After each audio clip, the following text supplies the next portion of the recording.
नमस्कार दोस्तों, स्वागत है यूट्यूब चैनल सनवी क्लासेस पे। आज का वीडियो लेकर आए हैं एडिटेरिया के बिहार प्राथमिक शिक्षक के प्रैक्टिस सेट का प्रश्न। यह प्रैक्टिस सेट बीपीएससी के नए मॉडल प्रश्न पत्र पर आधारित है। अब 5 विकल्प ऑप्शन रहेंगे। इस बुक में 15 सेट्स दिया हुआ है। सभी प्रैक्टिस सेट को देखेंगे फुल एक्सप्लेनेशन के साथ। एग्जाम से पहले इसे आप जरूर देख के जाएँ। तो आइए शुरू करते हैं पहला प्रैक्टिस सेट के पहला प्रश्न से। पहला प्रश्न है कि मानव उपयोग में लाई गई पहली धातु कौन सी थी। मानव उपयोग में लाई गई पहली धातु कौन सी थी, और इसका सही जवाब हो जाएगा ऑप्शन डी, तांबा। मानव द्वारा सर्वप्रथम तांबे का प्रयोग किया गया था। झारखंड, मध्य प्रदेश एवं राजस्थान में काफी मात्रा में तांबे के औजार मिले थे। तो आंसर हो जाएगा मानव उपयोग में लाई गई पहली धातु कौन सी थी, तांबा थी। अगला प्रश्न है आर्यों का मुख्य पेशा क्या था। आर्यों का मुख्य पेशा क्या था। सही जवाब हो जाएगा ऑप्शन बी, पशुपालन। आर्यों का मुख्य पेशा पशुपालन था। कृषि उनका गौण कार्य था। पशुओं में गाय का सबसे पवित्र तथा उत्तम माना जाता था। आर्यों की अधिकांश लड़ाइयाँ गायों को लेकर ही होती थी। चलिए अगले प्रश्न पे चलते हैं कि मौर्य राजवंश की स्थापना किसने की थी। मौर्य राजवंश की स्थापना किसने की थी, और इसका सही जवाब हो जाएगा ऑप्शन बी, चंद्रगुप्त मौर्य। अपने गुरु चाणक्य की सहायता से अंतिम नंद शासक धनानंद को पराजित कर 25 वर्ष की आयु में ही चंद्रगुप्त मौर्य ने मौर्य साम्राज्य की स्थापना कर दी थी। नेक्स्ट है सातवाहनों के राजकीय भाषा क्या थी। सातवाहनों की राजकीय भाषा क्या थी, और इसका सही जवाब हो जाएगा ऑप्शन बी, प्राकृतिक। सातवाहनों की राजकीय भाषा प्राकृत थी, अतः सभी अभिलेखों प्राकृत भाषा एवं ब्राह्मी लिपि में लिखे गए। सातवाहन राजा हाल ने गाथा सप्तशी की रचना प्राकृत भाषा में की थी। इसका सही आंसर हो जाएगा प्राकृत। नेक्स्ट है भारत का नेपोलियन किसे कहा जाता है। भारत का नेपोलियन किसे कहा जाता है, और इसका सही जवाब हो जाएगा ऑप्शन सी, समुद्रगुप्त को। इलाहाबाद में स्थित प्रयाग प्रशस्ति में समुद्रगुप्त के विजय अभियानों का वर्णन मिलता है। इसी विजय अभियानों के कारण समुद्रगुप्त को भारत का नेपोलियन कहा जाता है। अगला प्रश्न है कि लीलावती नामक ग्रंथ की रचना किसने की थी। लीलावती नामक ग्रंथ की रचना किसने की थी, और इसका सही जवाब हो जाएगा ऑप्शन ए, भास्कर द्वितीय ने। लीलावती भारतीय गणितज्ञ भास्कर द्वितीय द्वारा संस्कृत में रचित गणित और खगोल शास्त्र का एक प्राचीन ग्रंथ है। यानी लीलावती नामक ग्रंथ की रचना किसने की, तो भास्कर द्वितीय ने। अगला प्रश्न है कि दिल्ली सल्तनत में रक्त एवं लौह की नीति किस सुल्तान द्वारा अपनाई गई थी। दिल्ली सल्तनत में रक्त एवं लौह की नीति किस सुल्तान द्वारा अपनाई गई थी, और इसका सही जवाब हो जाएगा ऑप्शन बी, बलबन के द्वारा। गुलाम वंश के शासक बलबन, जो 1265 ईस्वी से 1287 ईस्वी तक राज किया था, ने सुल्तान की प्रतिष्ठा स्थापित करने तथा राज्य में हो रहे विद्रोहों को शांत करने के लिए लौह एवं रक्त की नीति अपनाई थी। किसने, तो बलबन ने। अगला प्रश्न है कि मोहम्मद बिन तुगलक द्वारा किस धातु के सांकेतिक मुद्रा चलाने का निर्णय लिया गया। मोहम्मद बिन तुगलक द्वारा किस धातु के सांकेतिक मुद्रा चलाने का निर्णय लिया गया, और इसका आंसर हो जाएगा ऑप्शन ई, उपयुक्त में से कोई नहीं। मोहम्मद बिन तुगलक द्वारा 1330 ईस्वी में चलाई गई सांकेतिक मुद्रा का अर्थ था चांदी के टंके के स्थान पर तांबे यानी पीतल के टंके का प्रचलन। इतिहासकार बर्नी द्वारा किया गया वर्णन इस संदर्भ में बहुत महत्वपूर्ण मिलता है। इसका सही आंसर हो जाएगा ऑप्शन ई, उपयुक्त में से कोई नहीं। नेक्स्ट है फरीद को शेर खां का खिताब किसने दिया। फरीद को शेर खां का खिताब किसने दिया था, और इसका आंसर हो जाएगा ऑप्शन बी, बहार खां लोहानी। दक्षिण बिहार के सूबेदार बहार खां लोहानी ने फरीद को एक शेर मारने के उपलक्ष्य में शेर खां की उपाधि प्रदान किया था तथा अपने पुत्र जलाल खां का संरक्षक नियुक्त किया था। नेक्स्ट है कि अंग्रेजों ने दक्षिण भारत में 1611 ईस्वी में अपनी पहली फैक्ट्री कहाँ स्थापित की थी। अंग्रेजों ने दक्षिण भारत में 1611 ईस्वी में अपनी पहली फैक्ट्री कहाँ स्थापित की थी, और इसका सही जवाब हो जाएगा ऑप्शन सी, मसूलीपट्टनम में। दक्षिण में ईस्ट इंडिया कंपनी ने अपना पहला कारखाना 1611 ईस्वी में मसूलीपट्टनम और पेरापुल्ली में स्थापित किया था। अगला प्रश्न है कि लॉर्ड डलहौजी ने अवध के किस नवाब पर कुशासन का आरोप लगाकर 1856 ईस्वी में अवध राज्य को हड़प लिया था। लॉर्ड डलहौजी ने अवध के किस नवाब पर कुशासन का आरोप लगाकर 1856 में अवध राज्य को हड़प लिया था, और इसका आंसर हो जाएगा ऑप्शन सी, बाजिद अली। अवध के अंतिम नवाब बाजिद अली शाह पर कुशासन का आरोप लगाकर डलहौजी ने 1856 ईस्वी में अवध को ब्रिटिश साम्राज्य में मिला लिया था। अगला प्रश्न है कि रैयतबाड़ी बंदोबस्त के जनक कौन थे। रैयतबाड़ी बंदोबस्त के जनक कौन थे, और इसका सही जवाब हो जाएगा ऑप्शन सी, मुनरो एवं रीड थे रैयतबाड़ी बंदोबस्त के जनक। अंग्रेजों द्वारा भारत में भू राजस्व वसूली हेतु लागू कई यह दूसरी व्यवस्था थी जिसके जन्मदाता थॉमस मुनरो एवं कैप्टन रीड थे। इस व्यवस्था के अंतर्गत कुल ब्रिटिश भारत के भू क्षेत्र का 51% हिस्सा शामिल था रैयतवाड़ी बंदोबस्त के। नेक्स्ट है 10 मई 1857 ईस्वी को विद्रोह का आरंभ कहाँ से हुआ था? 10 मई 1857 ईस्वी को विद्रोह का आरंभ कहाँ से हुआ था? और इसका सही जवाब हो जाएगा ऑप्शन ई, उपयुक्त में से कोई नहीं। भारतीय स्वतंत्रता संग्राम में प्रथम सशस्त्र विद्रोह 10 मई 1857 ईस्वी को मेरठ स्थित छावनी में शुरू हुआ था। ऑप्शन में मेरठ नहीं है तो आंसर हो जाएगा ई, उपयुक्त में से कोई नहीं। अगला प्रश्न है कि इंडियन सिविल सर्विस की परीक्षा उत्तीर्ण करने वाले पहले भारतीय कौन थे? इंडियन सिविल सर्विस की परीक्षा उत्तीर्ण करने वाले पहले भारतीय कौन थे? और इसका सही जवाब हो जाएगा option B, Satyendra Nath Thakur. Indian civil service परीक्षा 1863 ईस्वी में उत्तीर्ण करने वाले पहले भारतीय सत्येंद्र नाथ ठाकुर थे, जो रविन्द्रनाथ ठाकुर के बड़े भाई थे। चंपारण सत्याग्रह किस वर्ष हुआ था? चंपारण सत्याग्रह किस वर्ष हुआ था? सही जवाब हो जाएगा ऑप्शन बी, 1917 ईस्वी में हुआ था। चंपारण सत्याग्रह बिहार में हुआ था 1917 ईस्वी में। महात्मा गांधी द्वारा तिनकटिया पत्ती के विरोध किया गया था। भारत में महात्मा गांधी द्वारा सत्याग्रह का प्रथम प्रयोग चंपारण आंदोलन के दौरान किया गया था। नेक्स्ट प्रश्न देखते हैं, गांधी जी अपना राजनीतिक गुरु किसे मानते थे? गांधी जी अपना राजनीतिक गुरु किसे मानते थे? और इसका सही जवाब हो जाएगा ऑप्शन बी, गोपाल कृष्ण गोखले को। कांग्रेस में उदारवादी विचारधारा के नेता गोपाल कृष्ण गोखले साधन एवं साध्य दोनों से पवित्रता पर विश्वास करते थे। इसी से प्रभावित होकर गांधी जी ने गोपाल कृष्ण गोखले को अपना गुरु माना था। साधन एवं साध्य दोनों को पवित्रता पर विश्वास करते थे गोपाल कृष्ण गोखले, इसलिए उनसे प्रभावित होकर गांधी जी ने उनको गुरु माना था। चौरी चौरा कांड कब हुआ था? और इसका सही जवाब हो जाएगा ऑप्शन बी, 4 फरवरी 1922 ईस्वी को। 4 फरवरी 1922 को गोरखपुर जिले के चौरा चौरी थाने का उग्र भीड़ ने जला दिया, जिसमें 22 पुलिसकर्मी मारे गए, जिससे क्षुब्ध होकर गांधी जी ने 12 फरवरी 1922 को असहयोग आंदोलन स्थगित कर दिया था। 22 फरवरी को असहयोग आंदोलन स्थगित कर दिया गया था। नेक्स्ट है, भारतीय राष्ट्रीय कांग्रेस की स्थापना के समय भारत का वायसराय कौन था? भारतीय राष्ट्रीय कांग्रेस की स्थापना के समय भारत का वायसराय कौन था? और इसका सही जवाब हो जाएगा ऑप्शन डी, लॉर्ड डफरिन था। भारतीय राष्ट्रीय कांग्रेस की स्थापना कब हुई थी? तो 28 दिसंबर 1885 ईस्वी के, और उस समय भारत का वायसराय लॉर्ड डफरिन था। राष्ट्रीय कांग्रेस की स्थापना बम्बई के गोकुलदास तेजपाल संस्कृत विश्वविद्यालय में ए ह्यूम की अध्यक्षता में की गई। नेक्स्ट है, इंडियन एसोसिएशन के संस्थापक कौन थे? इंडियन एसोसिएशन के संस्थापक कौन थे? और इसका सही जवाब हो जाएगा ऑप्शन ई, उपयुक्त में से एक से अधिक। इस यहाँ पे सुरेंद्र नाथ बनर्जी और आनंद मोहन बोस, ये दोनों थे इंडियन एसोसिएशन के संस्थापक। इंडियन एसोसिएशन की स्थापना 1876 ईस्वी में सुरेंद्र नाथ बनर्जी एवं आनंद मोहन बोस द्वारा की गई थी। नेक्स्ट है, बंगाल में ब्रिटिश वस्तुओं के बहिष्कार का सुझाव सर्वप्रथम किसने दिया था? बंगाल में ब्रिटिश वस्तुओं को बहिष्कार का सुझाव सर्वप्रथम किसने दिया था? और इसका सही जवाब हो जाएगा ऑप्शन बी, कृष्ण कुमार मित्र ने। बंगाल में स्वदेशी आंदोलन 1906 ईस्वी के दौरान कृष्ण कुमार मित्र ने ब्रिटिश वस्तुओं को बहिष्कार का सुझाव दिया था। अखिल भारतीय मुस्लिम लीग की स्थापना किस वर्ष हुई? अखिल भारतीय मुस्लिम लीग की स्थापना किस वर्ष हुई? और इसका सही जवाब हो जाएगा ऑप्शन ए, 1906 ईस्वी में। 30 दिसंबर 1906 ईस्वी को मुस्लिम लीग की स्थापना नवाब बकर उल मुल्क की अध्यक्षता में किया गया था। अगला प्रश्न है कि निम्नलिखित में किसने मित्र मेला संघ को शुरू किया? मित्र मेला संघ को शुरू किया था, और इसका सही जवाब हो जाएगा ऑप्शन बी, बिनायम दामोदर सावरकर। बिनायम दामोदर सावरकर। गणपति उत्सव मनाने के सिलसिले में 1899 ईस्वी में विनायक दामोदर सावरकर द्वारा मित्र मेला संगठन की शुरुआत की गई थी। अगला प्रश्न है कि एक वर्ष में स्वराज का नारा गांधी जी द्वारा किस आंदोलन के दौरान दिया गया था? एक वर्ष में स्वराज का नारा गांधी जी द्वारा किस आंदोलन के दौरान दिया गया था? और इसका सही जवाब हो जाएगा ऑप्शन ए, असहयोग आंदोलन। गांधी जी के नेतृत्व में 1 अगस्त 1920 ईस्वी को असहयोग आंदोलन की शुरुआत की गई थी, और इसी आंदोलन में गांधी जी ने एक वर्ष के भीतर स्वराज प्राप्ति का नारा दिया था। अगला प्रश्न है कि भारत विभाजन के समय कांग्रेस के अध्यक्ष कौन थे? जब भारत विभाजन हुआ था उस समय कांग्रेस के अध्यक्ष कौन थे? और इसका आंसर हो जाएगा ऑप्शन बी, जेबी कृपलानी।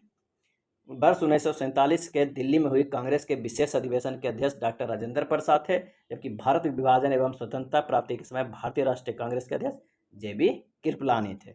नेक्स्ट है, 1946 में भारत आए कैबिनेट मिशन का नेतृत्व किसने किया था? 1946 में आए कैबिनेट मिशन का नेतृत्व किसने किया था? और इसका आंसर हो जाएगा ऑप्शन ए, सर पेंथिक लॉरेंस ने। सर पेंथिक लॉरेंस ने। 24 मार्च 1946 ईस्वी को सर पेंथिक लॉरेंस की अध्यक्षता में कैबिनेट मिशन भारत पहुंचा था। इसके दो अन्य सदस्य थे, सर क्रिप्स एवं एबी अलेक्जेंडर। नेक्स्ट प्रश्न है, भारत छोड़ो आंदोलन का प्रस्ताव पारित होने के बाद गांधी जी को गिरफ्तार कर कहाँ रखा गया? भारत छोड़ो आंदोलन का प्रस्ताव पारित होने के बाद गांधी जी को गिरफ्तार कर कहाँ रखा गया? और इसका सही जवाब हो जाएगा ऑप्शन डी, आगा खां पैलेस में। भारत छोड़ो आंदोलन की शुरुआत 9 अगस्त 1942 ईस्वी को गांधी जी को गिरफ्तार कर लिया गया था तथा उन्हें आगा खां पैलेस में रखा गया था। नेक्स्ट है, गांधी जी द्वारा व्यक्तिगत सत्याग्रह के तहत प्रथम सत्याग्रह किसे चुना गया था? और इसका सही जवाब हो जाएगा ऑप्शन डी, विनोबा भावे को। 17 अक्टूबर 1940 को गांधी जी द्वारा पवनार आश्रम में व्यक्तिगत सत्याग्रह प्रारंभ किया था तथा प्रथम सत्याग्रही विनोबा भावे बने थे। और अक्सर एग्जाम में पूछा जाता है द्वितीय और तृतीय कौन बने थे, तो द्वितीय सत्याग्रही बने थे जवाहरलाल नेहरू और तीसरे सत्याग्रही बने थे ब्रह्मदत्त। चलिए नेक्स्ट प्रश्न पे चलते हैं कि मुस्लिम लीग द्वारा किस वर्ष पाकिस्तान की स्थापना संबंधी मांग का प्रस्ताव पेश किया गया था?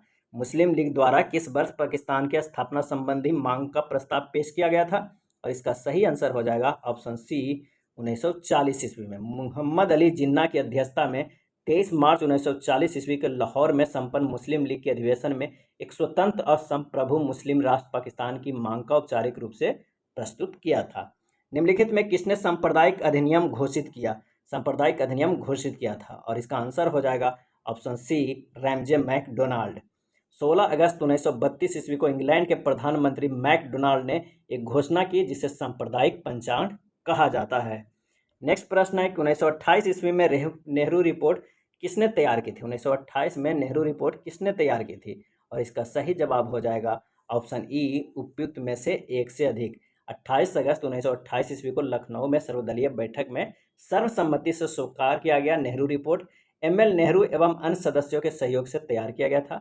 समिति के अध्यक्ष एमएच नेहरू थे, सचिव जेएल नेहरू थे, अन्य सदस्य थे तेज बहादुर सप्रू, सुभाष चंद्र बोस, अली इमाम, शुएब कुरैशी आदि। यानी इसका आंसर हो जाएगा एक से अधिक। वर्ष 1919 में अखिल भारतीय खिलाफत आंदोलन यानी सम्मेलन का अध्यक्ष किसे चुना गया था? अखिल भारतीय खिलाफत सम्मेलन का अध्यक्ष किसे चुना गया था? और इसका आंसर हो जाएगा ऑप्शन बी, महात्मा गांधी को। वर्ष 1919 में अखिल भारतीय खिलाफत सम्मेलन के अध्यक्षता हेतु महात्मा गांधी को चुना गया था। उन्होंने सुझाव दिया था हिंदू एवं मुसलमानों को सरकार का सहयोग करना बंद कर देना चाहिए। चलिए अगले प्रश्न पे चलते हैं कि निम्नलिखित में कौन भारत का एकमात्र यहूदी वायसराय था? कौन भारत का एकमात्र यहूदी वायसराय था? काफी इंपॉर्टेंट प्रश्न है। इसका सही जवाब हो जाएगा option D, Lord Reading. Next है 17वें प्रवासी भारतीय दिवस समारोह का आयोजन कहाँ किया गया? 17वां प्रवासी भारतीय दिवस समारोह का आयोजन कहाँ किया गया? और इसका सही आंसर हो जाएगा ऑप्शन सी, इंदौर में। भारत के सबसे स्वच्छ शहर इंदौर मध्य प्रदेश में 17वां प्रवासी भारतीय दिवस समारोह 2023 में शुरू हुआ। वर्ष 2003 से यह समारोह 9 जनवरी को 1915 में महात्मा गांधी की दक्षिण अफ्रीका से भारत वापसी की याद में मनाया जाता था। और इस समारोह में मुख्य अतिथि गुयाना के राष्ट्रपति डॉक्टर मोहम्मद इरफान अली तथा विशिष्ट अतिथि सूरीनाम के राष्ट्रपति श्री चंद्रिका प्रसाद संतोखी थे। और इस साल का थीम था प्रवासी अमृतकाल में भारत में प्रगति के लिए विश्वसनीय भागीदार। प्रवासी अमृतकाल में भारत में प्रगति के लिए विश्वसनीय भागीदार। चलिए अगला प्रश्न देखते हैं। भारत के पहले और विश्व के दूसरे इन्फेंट्री रिसर्च सेंटर और संग्रहालय का उद्घाटन किया गया। भारत के पहले और विश्व के दूसरे इन्फेंट्री रिसर्च सेंटर और संग्रहालय का उद्घाटन किया गया कहाँ? इसका सही जवाब हो जाएगा ऑप्शन डी, मध्य प्रदेश में। मध्य प्रदेश के इंदौर जिले में महू छावनी में दिसंबर 2022 में भारत के पहले और विश्व के दूसरे इन्फेंट्री रिसर्च सेंटर और संग्रहालय का उद्घाटन किया गया। द लाइट बी कैरे पुस्तक के लेखक कौन है? द लाइट बी कैरे पुस्तक के लेखक कौन है? सही जवाब हो जाएगा option B, Michelle Obama. Next देखते हैं, शरद कमल अंचत को मेजर ध्यानचंद खेल रत्न पुरस्कार 2022 से सम्मानित किया गया। यह सम्मान उन्हें किस खेल में असाधारण उपलब्धियों के लिए प्रदान किया गया? यानी शरद कमल अंचत कौन सा खेल खेलते हैं? और इसका सही जवाब हो जाएगा ऑप्शन बी, टेबल टेनिस खेलते हैं। नेक्स्ट प्रश्न है कि प्रधानमंत्री नरेंद्र मोदी द्वारा नवंबर 2022 को डोनी पोलो ग्रीनफील्ड हवाई अड्डे का उद्घाटन किया गया। यह हवाई अड्डा किस राज्य में है? और इसका आंसर हो जाएगा ऑप्शन सी, अरुणाचल प्रदेश। प्रधानमंत्री श्री नरेंद्र मोदी ने अरुणाचल प्रदेश के ईटानगर में डोनी पोलो ग्रीनफील्ड हवाई अड्डे का नवंबर 2022 में उद्घाटन किया। इस हवाई अड्डे को पहले होलोंगी एयरपोर्ट के नाम से जाना जाता है। अगला प्रश्न है, किस राज्य में भारत उज्बेकिस्तान द्विवर्षीय सैन्य अभ्यास दसलिक 2023 का आयोजन किया गया? किस राज्य में? और इसका आंसर हो जाएगा ऑप्शन डी, उत्तराखंड में। भारत और उज्बेकिस्तान के साथ दसलिक युद्धाभ्यास का आयोजन किया गया उत्तराखंड के पिथौरागढ़ में। नेक्स्ट प्रश्न है, मुख्यमंत्री आवासीय भूमि अधिकार योजना किस राज्य में शुरू की गई? मुख्यमंत्री आवासीय भूमि अधिकार योजना किस राज्य में शुरू की गई? और इसका आंसर हो जाएगा ऑप्शन डी, मध्य प्रदेश में शुरू की गई। मध्य प्रदेश के मुख्यमंत्री शिवराज सिंह चौहान ने टिकमगढ़ जिला में मुख्यमंत्री आवासीय भू अधिकार योजना की शुरुआत की। इस योजना के अंतर्गत राज्य के भूमिहीन परिवारों को राज्य सरकार की तरफ से 600 वर्ग फुट आवासीय भूखंड दिए जाएंगे। अगला प्रश्न है कि मार्च 2023 में सरस्वती सम्मान 2023 से किसे सम्मानित किया गया? और इसका आंसर हो जाएगा ऑप्शन ए, शिवशंकरी को। सरस्वती सम्मान 2022 में तमिल लेखिका शिवशंकरी को उनकी आत्मकथा सूर्यवंशम के लिए प्रदान किया गया। चलिए अगला प्रश्न पे चलते हैं कि किस ऑपरेशन के तहत भारत ने भूकंप प्रभावित देश तुर्की और सीरिया को मानवीय सहायता प्रदान की? आंसर हो जाएगा ऑप्शन ए, ऑपरेशन दोस्त। सरकार ने तुर्की और सीरिया में आए भूकंप के बचाव एवं राहत के लिए ऑपरेशन दोस्त शुरू किया था। भारत का पहला निजी रूप से विकसित रॉकेट का नाम क्या है? पहला निजी रूप से विकसित रॉकेट का नाम क्या था? और इसका सही जवाब हो जाएगा ऑप्शन बी, विक्रम एस था। नेक्स्ट देखते हैं, आइसोहेलॉन किन को जोड़ने वाली रेखाएं हैं? आइसोहेलाइन किन को जोड़ने वाली रेखाएं हैं? और इसका आंसर हो जाएगा ऑप्शन डी, समान लवणता को। आइसोहेलाइन की वे काल्पनिक रेखाएं हैं जो समान लवणता वाले बिंदुओं को जोड़ते हैं। क्षुद्र ग्रह किन दो ग्रहों के बीच पाए जाते हैं? क्षुद्र ग्रह किन दो ग्रहों के बीच पाए जाते हैं? और इसका सही जवाब हो जाएगा ऑप्शन बी, मंगल और बृहस्पति ग्रह की कक्षाओं के बीच कुछ छोटे छोटे आकाशीय पिंड है जो सूर्य की परिक्रमा कर रहे हैं उसे क्षुद्र ग्रह कहते हैं। खगोल शास्त्रियों के अनुसार ग्रहों को विस्फोट के फलस्वरूप ये टूटे टुकड़ों में क्षुद्र ग्रह का निर्माण हुआ है। चलिए नेक्स्ट प्रश्न देखते हैं कि फेडरेशन कप का संबंध किस खेल से है? फेडरेशन कप का संबंध किस खेल से है? और इसका आंसर हो जाएगा ऑप्शन ए, फुटबॉल से। फेडरेशन कप, संतोष ट्रॉफी तथा डीसीएम ट्रॉफी का संबंध फुटबॉल से है। ओणम मुख्य रूप से किस राज्य में मनाया जाने वाला कृषि फसल उत्सव है? ओणम। और इसका आंसर हो जाएगा ऑप्शन सी, केरल का। ओणम का त्यौहार दक्षिण भारत में खासकर केरल में बहुत धूमधाम से मनाया जाता है। ओणम की खास तौर पर खेतों में फसल की अच्छी उपज के लिए मनाया जाता है। ओणम उत्सव इसलिए विशेष है क्योंकि इसकी पूजा मंदिर में नहीं बल्कि घर में की जाती है। नेक्स्ट प्रश्न है, पड़ोसी देश भूटान के साथ कितने भारतीय राज्य सीमा साझा करते हैं? पड़ोसी देश भूटान के साथ कितने भारतीय राज्य सीमा साझा करते हैं? और इसका सही आंसर हो जाएगा ऑप्शन बी, 4। भारत भूटान सीमा 699 किलोमीटर लंबी है। भूटान भारतीय राज्यों से असम से, अरुणाचल प्रदेश से, पश्चिम बंगाल से और सिक्किम के साथ सीमा साझा करते हैं। नेक्स्ट है, निम्नलिखित में कौन ग्रीन हाउस गैस का उदाहरण नहीं है? ग्रीन हाउस गैस का उदाहरण नहीं है और इसका आंसर हो जाएगा ऑप्शन सी, नाइट्रिक ऑक्साइड। जलवाष्प, carbon dioxide, nitrous oxide, fluorinate gases जिसे CFC या HFC गैस आदि ग्रीन हाउस गैसों का उदाहरण है। Nitric oxide green house gas का उदाहरण नहीं है। नेक्स्ट प्रश्न देखते हैं कि निम्न में से किस शहर को जापान का पिट्सबर्ग कहा जाता है? जापान का पिट्सबर्ग कहा जाता है और इसका आंसर हो जाएगा ऑप्शन सी, याबाटा। जापान का याबाटा शहर जापान का पिट्सबर्ग कहा जाता है। ओसाका को जापान का मैनचेस्टर एवं नागोया को जापान का डेट्रॉइट कहा जाता है। जापान के याबाटा शहर को जापान का पिट्सबर्ग कहा जाता है, ओसाका को जापान का मैनचेस्टर कहा जाता है और नागोया को जापान का डेट्रॉइट कहा जाता है। विश्व हिंदी दिवस कब मनाया जाता है? और इसका सही जवाब हो जाएगा ऑप्शन बी, 10 जनवरी को। पहला विश्व हिंदी सम्मेलन नागपुर में 10 जनवरी 1975 को आयोजित किया गया था। इसी उपलक्ष्य में प्रतिवर्ष 10 जनवरी को विश्व हिंदी दिवस मनाने का निर्णय विदेश मंत्रालय ने 2006 में किया था। नेक्स्ट प्रश्न है, स्वपोषी पादपों में भोजन बनाने के लिए आवश्यक है? क्या है? स्वपोषी पादपों में भोजन बनाने के लिए आवश्यक है और इसका सही आंसर हो जाएगा ऑप्शन ई, उपयुक्त में से एक से अधिक। हरे पादप जगत अपना भोजन सूर्य की प्रकाश की उपस्थिति में क्लोरोफिल वर्णन की सहायता से जल एवं CO2 का उपयोग कर स्वयं बनाते हैं, अतः इन्हें स्वपोषी कहा जाता है। पौधों की पत्तियों में उपस्थित क्लोरोफिल हरा पर्णक जो होता है जो मैग्नीशियम पाया जाता है। इसका सही आंसर हो जाएगा ऑप्शन ई, उपयुक्त में से एक से अधिक। इनमें से किसके द्वारा अमीबा भोजन ग्रहण करता है? किसके द्वारा अमीबा भोजन ग्रहण करता है? आंसर हो जाएगा ऑप्शन सी, कूटपाद। अमीबा के प्रचलन का अंग का नाम कूटपाद है।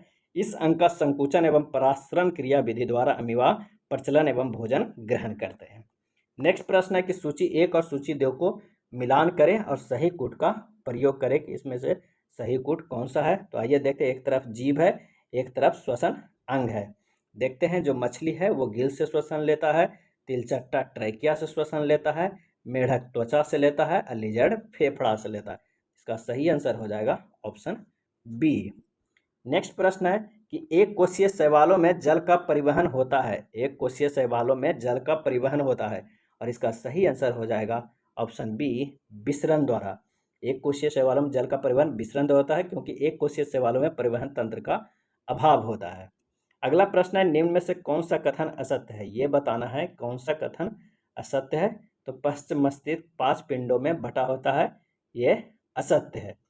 अग्र मस्तिष्क 5 पिंडों में वर्गीकृत होता है। मस्तिष्क के 3 भागों वर्गीकृत किया गया है, अग्र मस्तिष्क, मध्य मस्तिष्क और पश्चिम मस्तिष्क। सबसे लंबी कोशिका न्यूरॉन है, जिसका एक्सॉन भाग माइलिन शीर्ष से घिरा होता है। चलिए नेक्स्ट प्रश्न देखते हैं, इनमें से बुद्धि और चतुराई का केंद्र है, इनमें से बुद्धि और चतुराई का केंद्र है कौन सा है। तो इसका आंसर हो जाएगा ऑप्शन सी, सेरिब्रम। सेरिब्रम या अग्र मस्तिष्क का भाग है जो बुद्धि और चतुराई का केंद्र है। सोचने समझने की शक्ति, स्मरण शक्ति, प्रेरणा, घृणा, प्रेम, भय, हर्ष, कष्ट इत्यादि क्रियाओं का नियंत्रण एवं समन्वय सेरिब्रम द्वारा होता है। अगला प्रश्न है, अलैंगिक जनन का विधि है, अलैंगिक जनन की विधि है और इसका आंसर हो जाएगा ऑप्शन ई, उपयुक्त में से एक से अधिक। अलैंगिक प्रजनन प्रजनन की वह विधि है जिसमें जनकों के संयोग की आवश्यकता नहीं होती है। इसमें एकल जनक में भी नए संतान उत्पन्न करने की क्षमता होती है, बिना युग्मकों के संयोग से। विखंडन, मुकुलन, बीजाणु जनन, द्विविभाजन इत्यादि अलैंगिक जनन की विधि है। तो आंसर हो जाएगा एक से अधिक। अगला प्रश्न है कि परागकोश में पाए जाते हैं, क्या पाए जाते हैं, परागकोश में पाए जाते हैं और इसका आंसर हो जाएगा ऑप्शन बी, परागकण। नेक्स्ट प्रश्न है कि नेत्र के रेटिना पर किसी वस्तु के बने प्रतिबिंब की प्रकृति होती है। आंसर हो जाएगा ऑप्शन सी, वास्तविक, उल्टा तथा छोटा। वास्तविक, उल्टा तथा छोटा। नेत्र में उत्तल लेंस सिलियरी मांसपेशिया से जुड़ी होती है। इसका मुख्य फोकस बिंदु रेटिना पर समानता होता है। नेत्र में लेंस से प्रकाश के बर्तन के बाद वस्तु का प्रतिबिंब रेटिना पर बनता है, जिसकी प्रकृति वास्तविक, उल्टा तथा छोटा होता है। चलिए अगले प्रश्न पर चलते हैं कि जब किसी तार में विद्युत धारा प्रवाहित होती है तब सर्वप्रथम गतिशील कण होते हैं और इसका आंसर हो जाएगा ऑप्शन ए, इलेक्ट्रॉन। जब किसी विद्युत परिपथ में विद्युत धारा प्रवाहित की जाती है तो सर्वप्रथम इलेक्ट्रॉन का प्रवाह ऋण ध्रुव से धन ध्रुव की ओर होता है। अगला प्रश्न है कि सौर पैनल बनाया जाता है अनेक, क्या, सौर पैनल बनाया जाता अनेक और इसका आंसर हो जाएगा बी, अनेक सौर सेलों को संयोजित करके सौर पैनल बनाया जाता है। नेक्स्ट प्रश्न है कि मापन मुख्य रूप से एक प्रक्रिया है। मापन मुख्य रूप से एक प्रक्रिया है और सही जवाब है ऑप्शन सी, तुलना करने की। वे राशियां जिसका माप तौल किया जा सकता है उसे भौतिक राशि कहते हैं। मापन का उपयोग विभिन्न भौतिक राशियों के मध्य तुलना करने के लिए किया जाता है। यदि किसी वस्तु द्वारा तय की गई दूरी समय के अनुक्रमानुपाती होती है तो वह हम कह सकते हैं कि, और इसका आंसर हो जाएगा ऑप्शन बी, वस्तु एक समान चाल से चल रही है। यदि कोई वस्तु एक समान चाल से चल रही है तो वस्तु द्वारा तय की गई दूरी समय के अनुक्रमानुपाती है, यानी S बराबर VT। चलिए नेक्स्ट प्रश्न पे चलते हैं कि जड़त्व का गुण है, जड़त्व का गुण और इसका आंसर हो जाएगा बी, प्रत्येक वस्तु में होता है जड़त्व का गुण। न्यूटन के प्रथम नियम के अनुसार यदि कोई वस्तु गतिशील है तो गतिशील ही रहेगी और यदि कोई वस्तु स्थिर है तो स्थिर ही रहेगी जब तक उस पर कोई बाहरी बल न लगाया जाए। इस नियम को जड़त्व का नियम कहते हैं।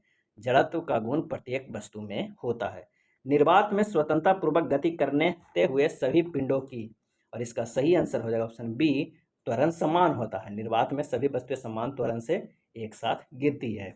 अगला प्रश्न है कि किसी ठोस पदार्थ का सीधे वाष्प में परिवर्तन कहलाता है। किसी ठोस पदार्थ का सीधे वाष्प में परिवर्तन कहलाता है, क्या कहलाता है। तो सही जवाब है ऑप्शन डी, ऊर्ध्वपातन कहलाता है। किसी ठोस पदार्थ को सीधे वाष्प में परिवर्तन ऊर्ध्वपातन कहलाता है।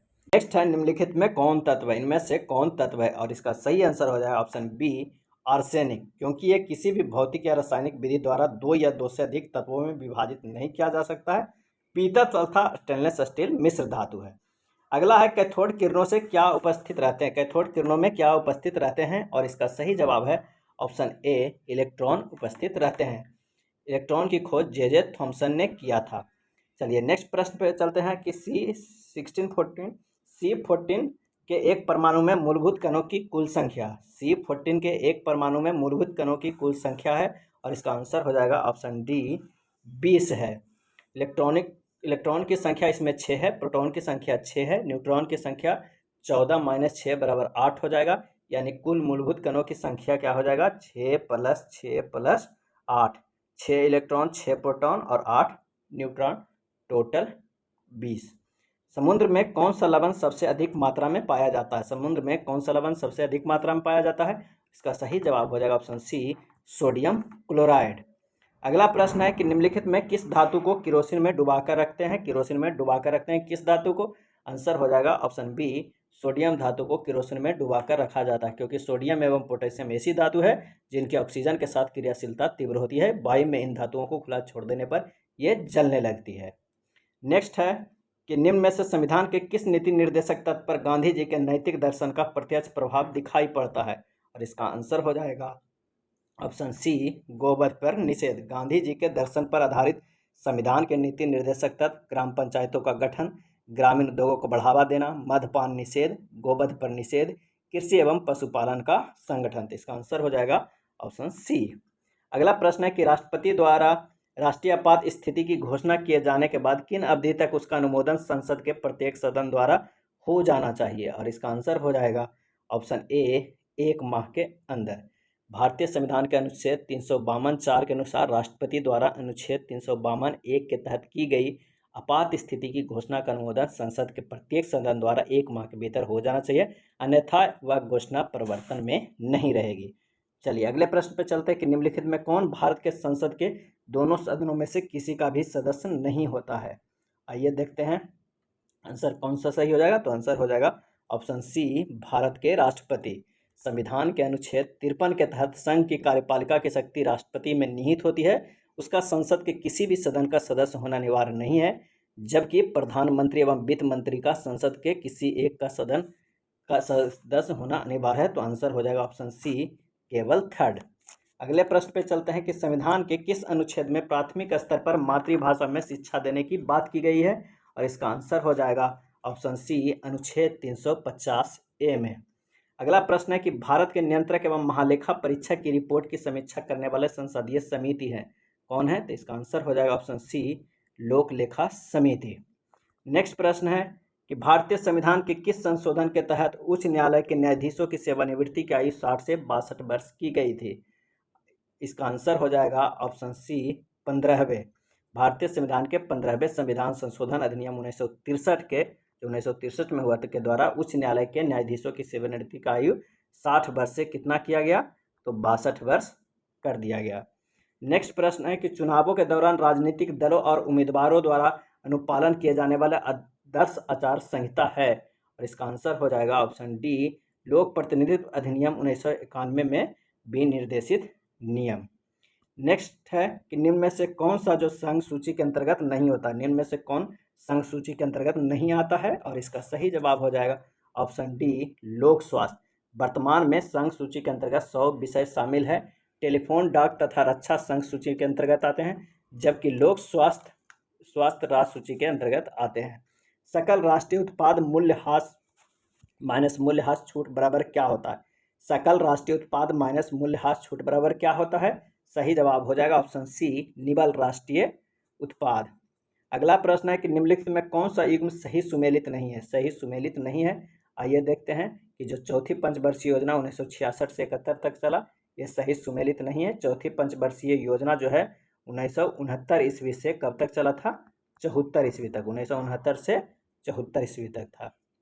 नेक्स्ट प्रश्न है कि वित्तीय वर्ष 2022-23-24 के लिए राजकोषीय घाटा बिहार के जीएसडीपी का खालिस्तान होने का अनुमान है। सही जवाब हो जाएगा ऑप्शन बी 2.98%। 2.98%। नेक्स्ट है बिहार आर्थिक सर्वेक्षण 22-23 के अनुसार 2021-22 में बिहार के सकल राज्य घरेलू उत्पाद जीएसडीपी का स्थिर कीमतों पर वृद्धि दर कितनी रही? और इसका आंसर हो जाएगा ऑप्शन सी 10.98%। अगला प्रश्न है कि निम्न में से किस देश की भारत के साथ सबसे लंबी स्थलीय सीमा है? निम्न में से किस देश के साथ भारत के साथ सबसे लंबी स्थलीय सीमा है? इसका सही जवाब हो जाएगा ऑप्शन डी बांग्लादेश के साथ। कितना है? तो 4096 किलोमीटर है। सबसे छोटा सीमा है अफगानिस्तान के साथ 106 किलोमीटर। नेक्स्ट प्रश्न है, भारत कितने प्राकृतिक प्रदेशों में विभाजित है? भारत कितने प्राकृतिक प्रदेशों में विभाजित है? और इसका आंसर होगा ऑप्शन ए 4 प्राकृतिक प्रदेशों में। उत्तर का पर्वतीय क्षेत्र, विशाल मैदान, प्रायद्वीपीय पठार तथा तट तथा द्वीप। भारत की 6 उपभौतिक भूआकृति प्रदेशों को एनसीईआरटी के अनुसार बांटा गया है। नेक्स्ट प्रश्न है कि माउंट एवरेस्ट कहाँ स्थित है? माउंट एवरेस्ट कहाँ स्थित है? सही जवाब हो जाएगा ऑप्शन डी, नेपाल में स्थित है। विश्व का सर्वोच्च पर्वत शिखर माउंट एवरेस्ट नेपाल में स्थित है और इसकी ऊंचाई लगभग 8848 मीटर है। चलिए नेक्स्ट प्रश्न देखते हैं, भारत में जनसंख्या के अनुसार तीसरा एवं क्षेत्रफल में 12वां राज्य कौन सा है? आंसर हो जाएगा ऑप्शन डी, बिहार। जनसंख्या के अनुसार तीसरा एवं क्षेत्रफल में 12वां राज्य है वो है बिहार है। समुद्री चक्रवाती तूफान तौकते किस सागर में उत्पन्न हुआ था? तौकते किस सागर में उत्पन्न हुआ था? और इसका सही आंसर हो जाएगा ऑप्शन डी, अरब सागर में। इससे पहले का जो प्रश्न है जनसंख्या के अनुसार तीसरा एवं क्षेत्रफल में 12वां, तो जनसंख्या 2011 के अनुसार बिहार जनसंख्या की दृष्टि से भारत का तीसरा बड़ा राज्य तथा क्षेत्रफल की दृष्टि से 12 बड़ा राज्य था। लेकिन तेलंगाना के गठन के बाद क्षेत्रफल की दृष्टि से बिहार का स्थान 13वां हो गया। ज्ञातव्य है कि जम्मू और कश्मीर को केंद्र शासित प्रदेश घोषित किए जाने के उपरांत क्षेत्रफल की दृष्टि से बिहार का स्थान पुनः 12वां आ गया है। यानी 2011 में 12वां ही था, लेकिन तेलंगाना के गठन के बाद 13वां आ गया था और जम्मू कश्मीर को केंद्र शासित प्रदेश घोषित होने से पुनः 12वां आ गया है। चलिए अगले प्रश्न पे चलते हैं कि निम्नलिखित में कौन सा मिश्रित खेती की प्रमुख विशेषता है? मिश्रित खेती का, और इसका सही जवाब हो जाएगा ऑप्शन सी, पशुपालन और शल्य उत्पादन को एक साथ करना। नेक्स्ट है, 8वां भारत अंतर्राष्ट्रीय विज्ञान महोत्सव कहाँ आयोजित किया गया? 8वां भारत अंतर्राष्ट्रीय विज्ञान महोत्सव, सही जवाब हो जाएगा ऑप्शन बी, भोपाल में। ऊर्जा का, भारत में ऊर्जा का सर्वाधिक स्रोत है, आंसर हो जाएगा ऑप्शन सी, कोयला। अगला प्रश्न है कि तारे का रंग सूचक है, तारे का रंग सूचक है, आंसर हो जाएगा ऑप्शन डी, उसके ताप का। दिन रात जिस कारण होते हैं वह है, सही जवाब है ऑप्शन बी, भू परिभ्रमण। अगले अपने अक्ष के सहारे पृथ्वी का घूर्णन rotation of earth on its axis यानी भू परिभ्रमण कहलाता है। भू परिभ्रमण के कारण ही पृथ्वी पर दिन रात होता है, यानी अपने एक्सिस पर जो घूमता है उसी के कारण दिन रात होता है।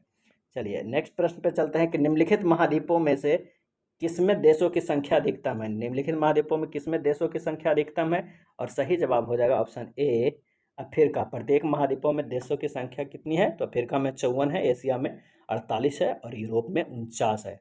सबसे कम दक्षिणी अमेरिका में 12 है, ओशनिया में 14 है, यूरोप में 49 तो है। भारत के किस राज्य में मानसून का आगमन सबसे पहले होता है? आंसर हो जाएगा ऑप्शन डी, केरल में। दक्षिण पश्चिम मानसून का प्रारंभ भारत के केरल राज्य से शुरू होता है। भारतीय कृषि का अधिकांश भाग अभी वर्षा पर ही निर्भर है। हरित क्रांति संबंधित है, किससे संबंधित है हरित क्रांति? और इसका आंसर हो जाएगा ऑप्शन सी, गेहूं उत्पादन से। भारत में सौर ऊर्जा द्वारा संचालित पहला हवाई अड्डा क्या है? और इसका सही जवाब हो जाएगा ऑप्शन ए, कोचीन।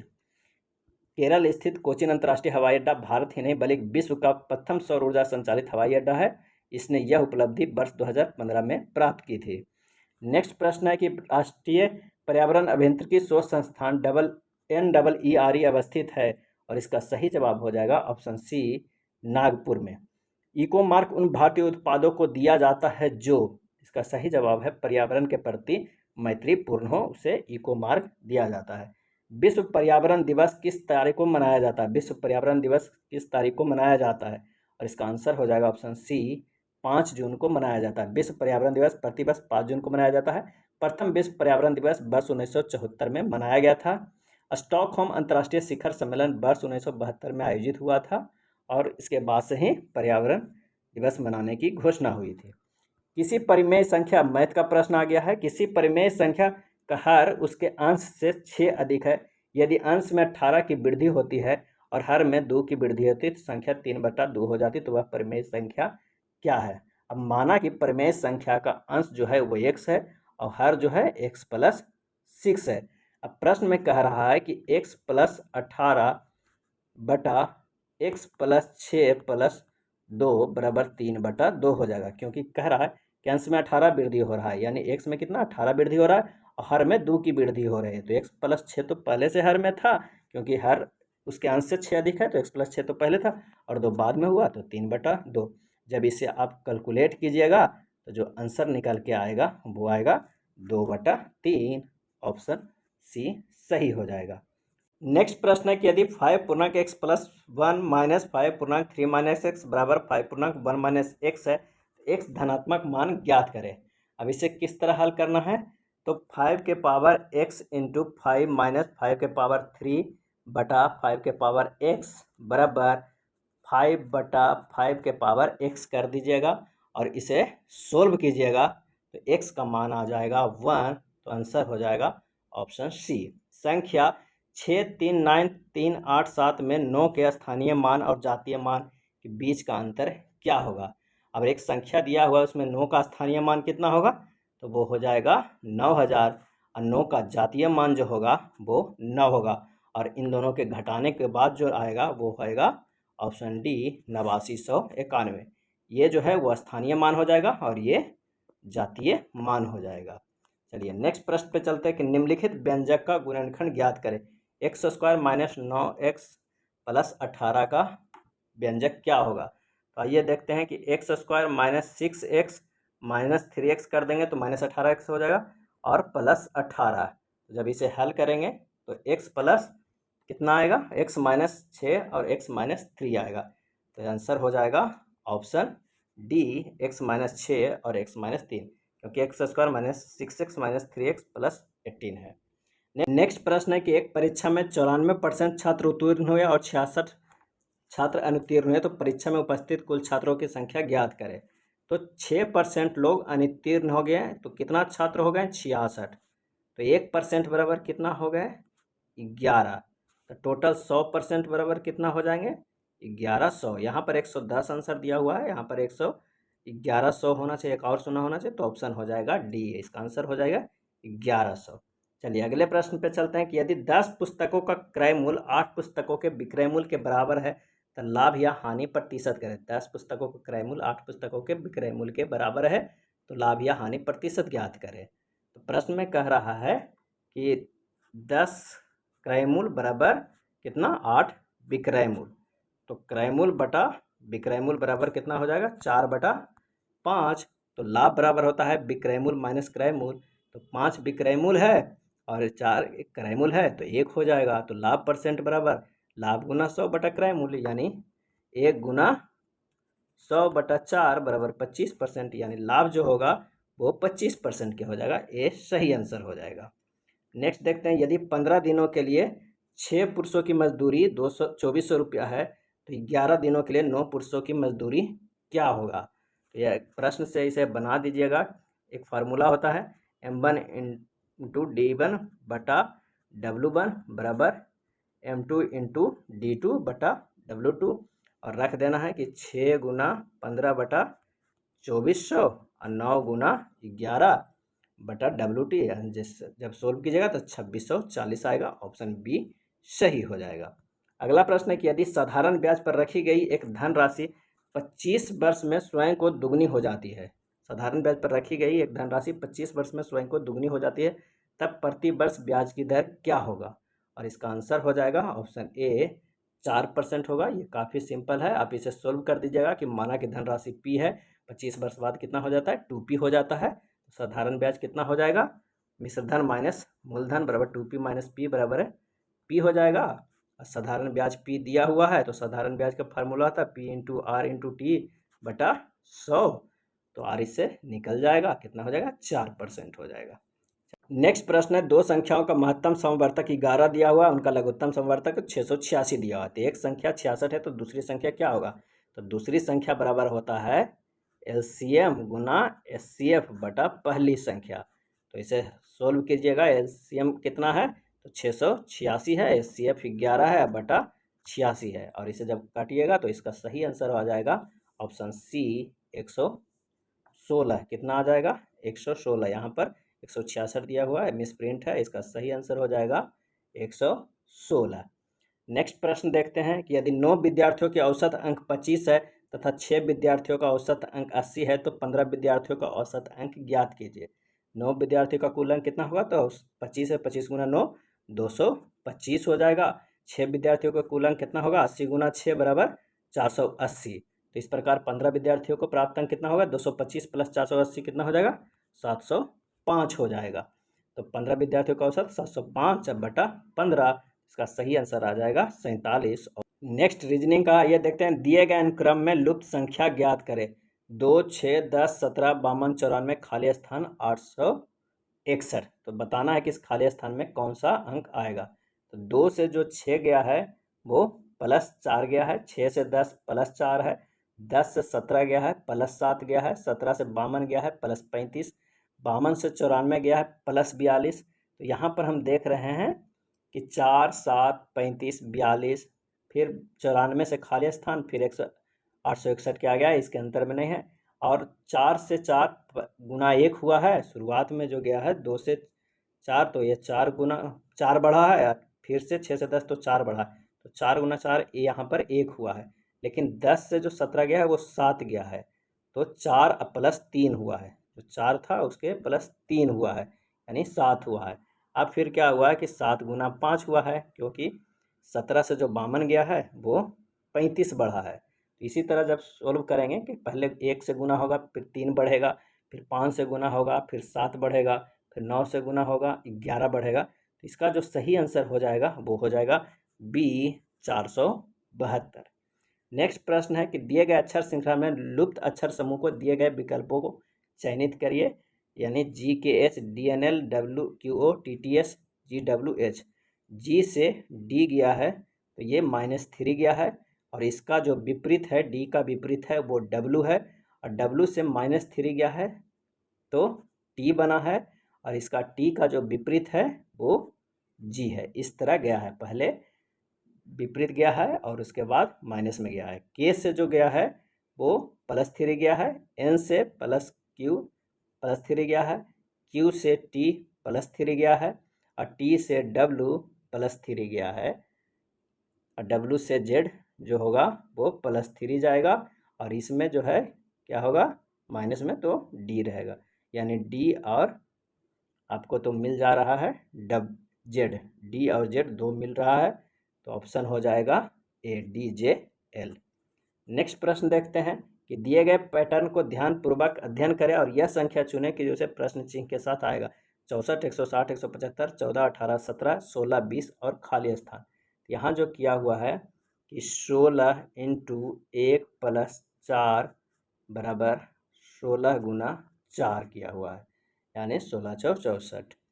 तो इससे आंसर इस तरह निकालेंगे, 20, 18, 160 का इसी तरह निकालेंगे कि 20 और गुना 1 गुना 8, यानी 20 गुना 8 बराबर 160। इस तरह के स्थिति में चल रहा है इन तीनों में। तो इसमें से अगर हम देखते हैं तो क्या आएगा कि वाट 1 गुना 7 बराबर 175, तो आंसर हो जाएगा 25। 25 गुना अगर हम क्या करते हैं, रखते हैं, तो हो जाएगा इसका सही जवाब, संख्या हो जाएगा 25।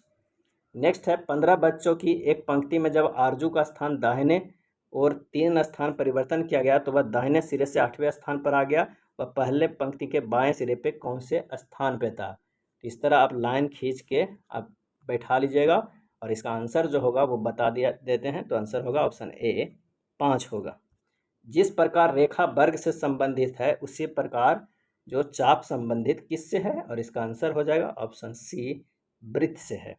यदि डी XE भागा है, C प्लस है और A माइनस है को प्रदर्शित करना, इस तरह 16 और C के जगह पर आप रख दीजिएगा प्लस, 24 और E के जगह पर रख दीजिएगा भागा। इस तरह जब सोल्व कीजिएगा तो इसका आंसर हो जाएगा ऑप्शन ए 10।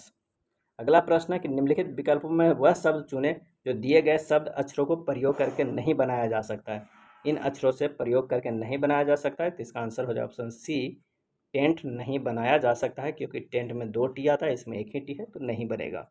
अगला है राकेश दक्षिण दिशा की ओर 30 मीटर चलता है। अब देखिएगा दक्षिण 30 मीटर चलता है, फिर दाएं मुड़ता है, तो दाएं जो इधर हो जाएगा मुड़कर 30 मीटर चलता है, फिर बाएं मुड़ता है तो बाएं मुड़कर 20 मीटर चलता है। इस तरह आप चलते चलिएगा तब, और पुनः बाएं मुड़कर 30 मीटर चलता है।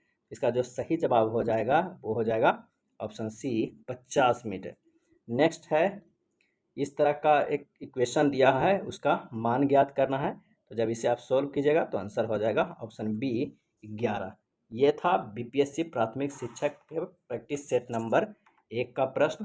अगर वीडियो अच्छा लगा है तो अपने दोस्तों को शेयर जरूर कीजिए। धन्यवाद।